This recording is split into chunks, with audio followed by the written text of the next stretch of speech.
Nothingness is the solution of the strong.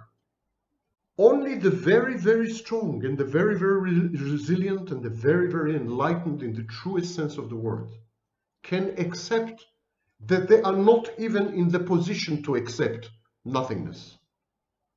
But I'll be shocked if there are more than 36 people like that in the world. According to Jewish mysticism, there are 36 people like this in the world. Nothingness is boundaries. Boundaries. What is a boundary? What is a healthy psychological boundary? It's the realization that this is where I end and the world begins. This is far more important than how rich you are, how famous you are, and what is your position among the other lobsters. Be you, and only you. Become a nothing socialist so that you become everything individually. You can be a multi-billionaire, you can be a president, you can be anything, a rock star. Are you happy? Are you happy? We are living in this transition phase between psychotic narratives and narcissistic narratives because all our psychotic narratives failed. Religion failed, communism failed, Nazism failed, capitalism failed, liberal democracy is failing, science is failing. Science is a psychotic, of course, narrative. Science worships reason.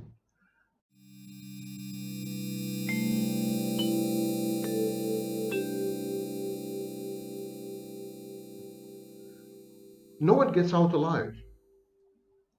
From the moment we are born, we are subject to a death verdict. We are waiting in death row, called Earth, to be executed by the Grim Reaper at a time of his choosing, at a place of his choice.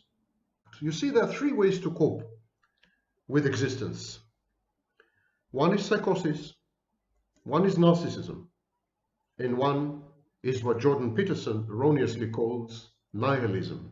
Nihilism is an ideology with a doctrine, with dogmas, with axioms, so it's the wrong word. What he was trying to say was nothingness. Psychosis, narcissism, and nothingness. Psychosis is when we generate internal objects and then pretend that they are external. We invent God and we pretend that he exists. We conjure the nation state, and then we die for it. We adopt beliefs and values, and we defend them in bloodshed and battles. We paint a flag, and then we plant it on a barren island, having sacrificed 70,000 human lives to get there. So, psychosis, the best definition of psychosis, is when we confuse internal objects with external objects, when we think that internal objects are actually external. When we have faith in God, when we fight for our country, when we defend our values, when we sacrifice for our beliefs, this is to confuse internal objects, inventions, concoctions, narratives, scripts, fiction with reality. Because I have a big surprise for you. There's no such thing as God or nation state. The flag is nothing but a piece of fabric. Beliefs and values are culture dependent, period dependent, society dependent. Anything that is dependent is not real. Beliefs and values are invented by individuals or collectives. And then everyone treats them as though they have an existence of their own.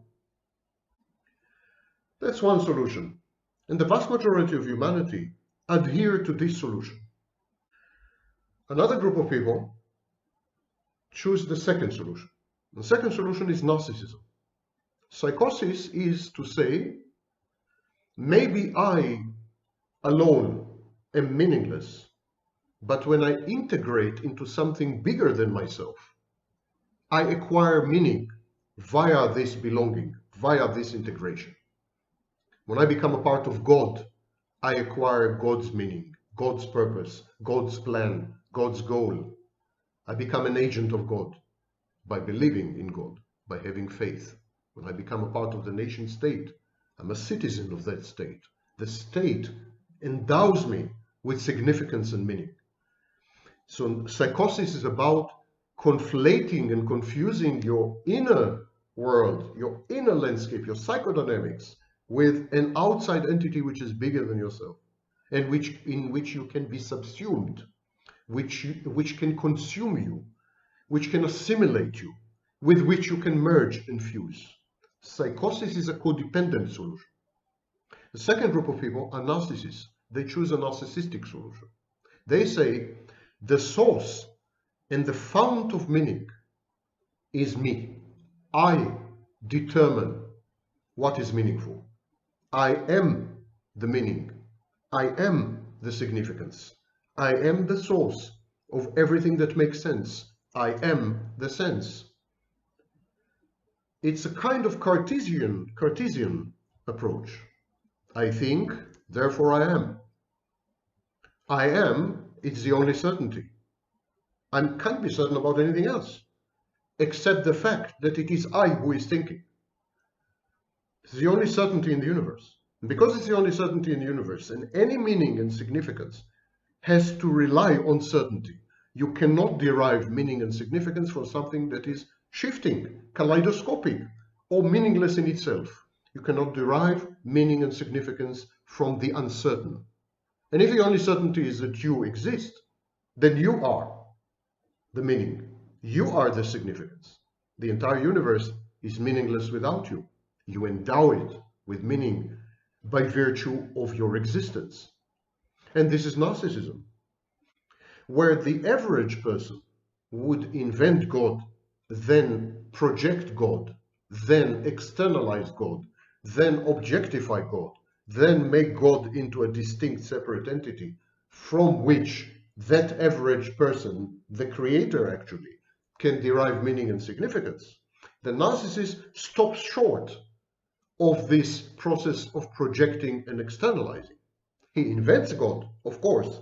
It's called the false self. But then he becomes God. He merges with God. He becomes God.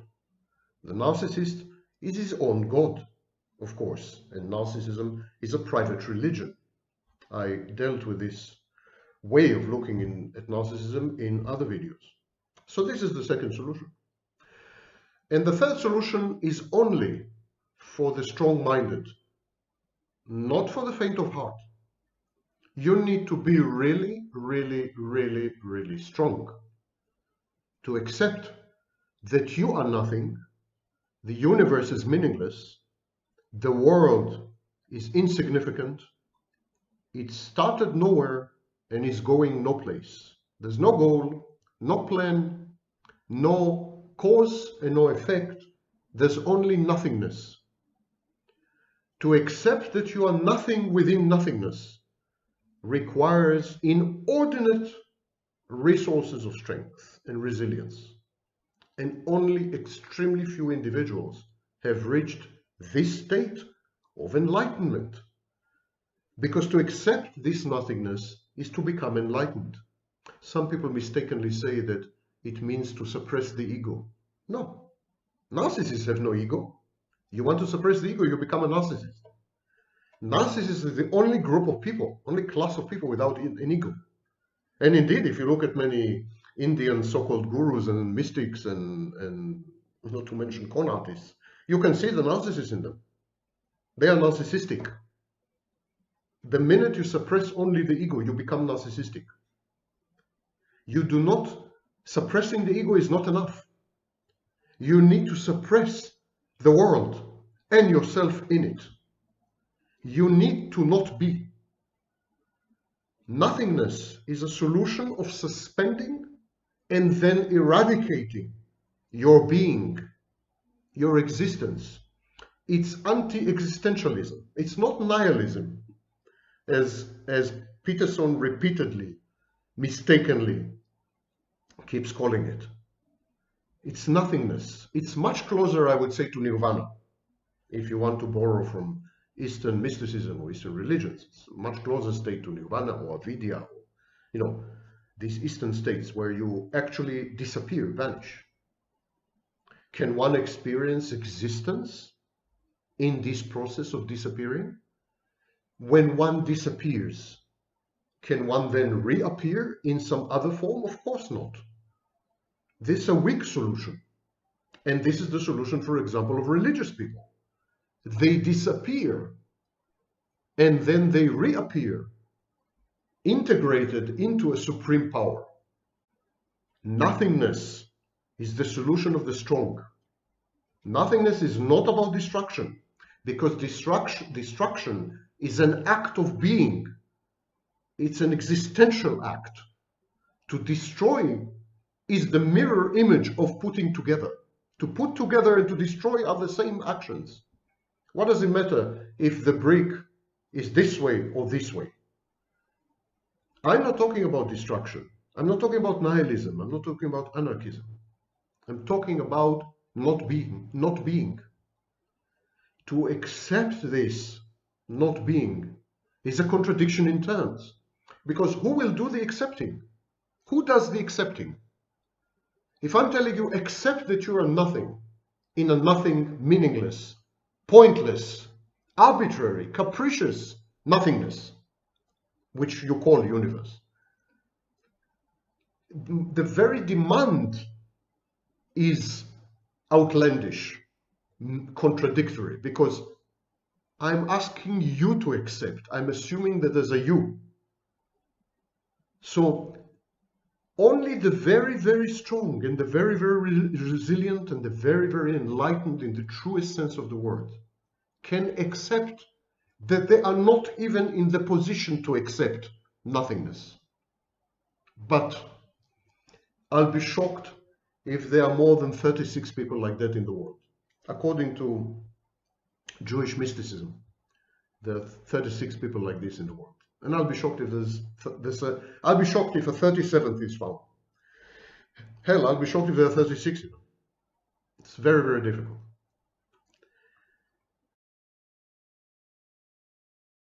Nothingness is not about being a nobody, doing nothing all day, and and justifying laziness and indolence. And nothingness is not about everyone becoming Jeffrey Lebowski, my favorite character. I'm in love with this guy. That's not nothingness. Nothingness is boundaries. Boundaries. What is a boundary? What is a healthy psychological boundary? It's the realization that this is where I end and the world begins. This is where I cease to exist. This is where I stop and other people start.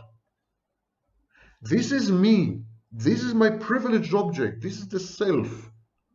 And this is the world. This is internal. This is external. Boundaries is about ceasing to exist. Boundaries is about not being anymore.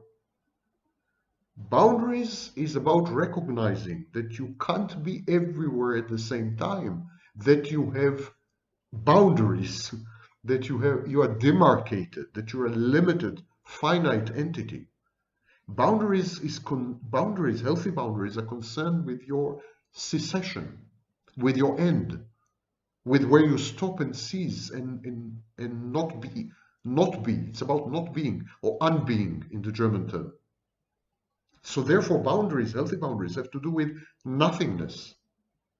In the psychotic solution, the identity is diffused, is destroyed. In the narcissistic solution, the identity becomes false, infinite. In the nothingness narrative, the identity is suspended. It's suspended not in the bad sense that it's not active, but it's suspended, like suspended in the air.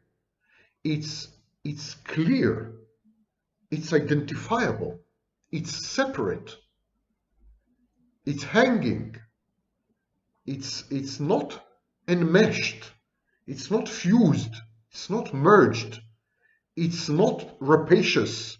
It's not predatory. It's not inflationary. It's not deflationary. It's not diffuse. It's none of these things. It's simply there, suspended in midair. So we have boundaries which define where you end, where you cease to be, where you don't exist anymore. And the world starts, and other people start. And you have a suspended identity, which is like a globule of tranquility. I think this is as close as one gets to nirvana, to true enlightenment.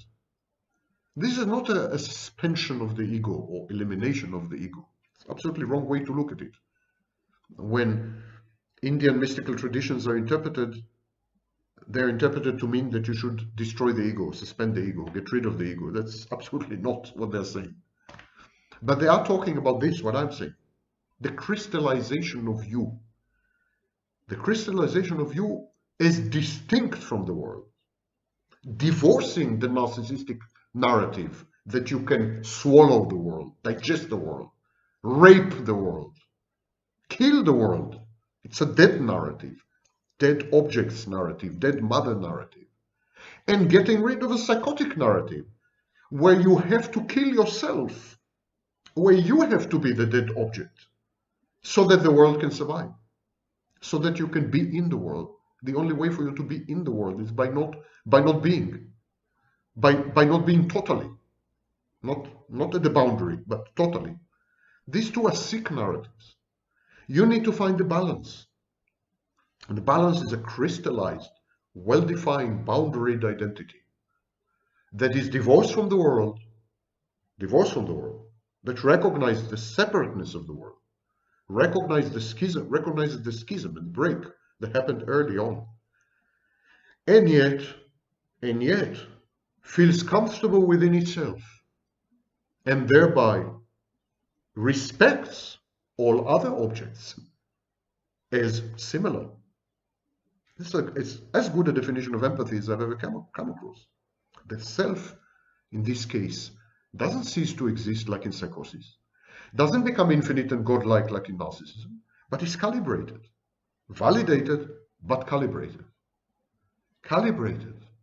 There's a feedback mechanism, feedback loop that makes sure that it's within the proper boundaries. When we came up with the nation state, by the way, it's a very late invention, 19th century. When we came up with the nation state, suddenly it acquired a life of its own. And millions, tens of millions of people died defending it, protecting an internal object that suddenly became an external object. That's psychosis. When we invented God, millions of people died in his name. God was an internal object. And then suddenly it became externalized. That is a psychotic solution. So collectives also go through a psychotic phase followed by a narcissistic phase. The narcissistic phase is when the self becomes the overriding object, the totally inflated object, the infinite object. When the self usurps the role that other internal objects had before, like God, the self becomes God. When the self becomes more important than the state, when the self becomes more important than any collective, when the self becomes more important than your own family, when the self suddenly inflates to the point that it becomes the only object. We are living in this transition phase between psychotic narratives and narcissistic narratives because all our psychotic narratives failed. Religion failed, communism failed, Nazism failed, capitalism failed, liberal democracy is failing, science is failing. Science is a psychotic, of course, narrative. Science worships reason, the same way religious people worship God. And it has the same structure, by the way. Paradigm shifts in science are within these confines. They don't really change the essence of science. So science is a psychotic script. And all these psychotic narratives failed us. And the elites that propagated and promulgated and promoted them had failed us and betrayed us. And so we are now moving to a narcissistic narrative a phase of narcissistic narrative in human history. And we see, look around you, people are becoming more and more selfish, more and more narcissistic, more and more self-contained, more and more self-sufficient. Technology is helping. Of course, we invent technologies to support the narrative. It's not an accident and it's not a coincidence that social media erupted on the scene only in the last 10 years. Because they have to cater to new narcissistic narratives. The role of sex, similarly, is modified. So, will we ever move to a nothingness narrative? Will we ever move to a healthy narrative where we know our boundaries, where we feel that where we feel confident and safe and calm and anxiety-free with ourselves, where we know the difference between self and world, where we recognize the reciprocity and similarity and even identity of other objects like us, other people? Will we ever come there? This utopia? I don't know.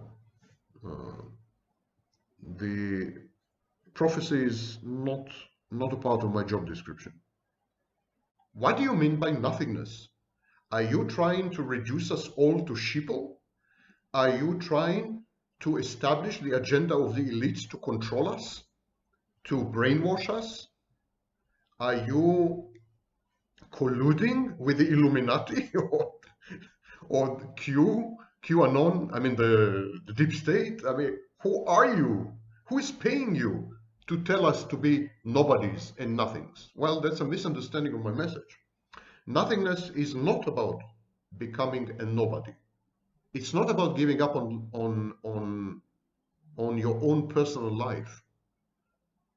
Nothingness is giving up on pretensions, ambition, the rat race, giving up on other people's values, giving up on narcissism, giving up on grandiosity, giving up on constantly comparing yourself to others, on relative positioning, on the number of likes you're getting. Nothingness is nothingness in the social context. It's actually asserting yourself as an individual in the fullest sense of the word. It's like the child is a phase of separation and individuation from mother. Nothingness is a phase of separation and individuation from humanity, its foibles, its prejudices, its weaknesses, its biases, its 12 rules, or any number of rules. Nothingness is about becoming your own person. It is giving up, yes, on everything and anything that is not you, 100% you, unadulterated you. It's giving up rather than shaping up. Do not shape up. Do not conform. Do not become sheeple. On the contrary, the message is exactly the opposite. Do not accept what the elites are trying to sell you. Do not succumb to advertising, bombardment via social media, consumerism, and other ideologies, capitalist and other types of ideologies. Do not. Be you and only you. Become a nothing socialist so that you become everything individually. I hope this is much clearer now. If you are able to create supportive social networks of succor and love and empathy and engulfment and kindness, if you imbue your life with meaning going forward, if you have structure, this is far more important than how rich you are, how famous you are, and what is your position among the other lobsters. Where you are in the world, who is under you? Are you alpha male? How many people you control? How many lives you determine? That's a stupid game. Simply a stupid game. Important is, are you happy? You can be a multi-billionaire. You can be a president. You can be anything, a rock star. Are you happy? Are you happy? And what these people had discovered, there's much more happiness in nothingness than in somethingness. And that's been my message for a very long time now. I've made a few videos about it. Choose nothingness. Not in the sense that choose to become nothing, Not in the sense of choose to abrogate your responsibilities. Not in the sense of choose to disappear, give up on the world. No. Choose nothingness in the sense that you emphasize being and existence, that your focus is internal, never external, that you don't derive any important internal functions from the outside, not your self-esteem, not your self-confidence, not your sense of self-worth, nothing. Become a self-contained, self-sufficient unit, not in the bad sense, like I don't need you, but in the good sense. In the good sense that I fulfill all my needs. Now, how can I help you? That's nothingness. Nothingness is not that you withdraw from the world, it's that you let the world withdraw from you.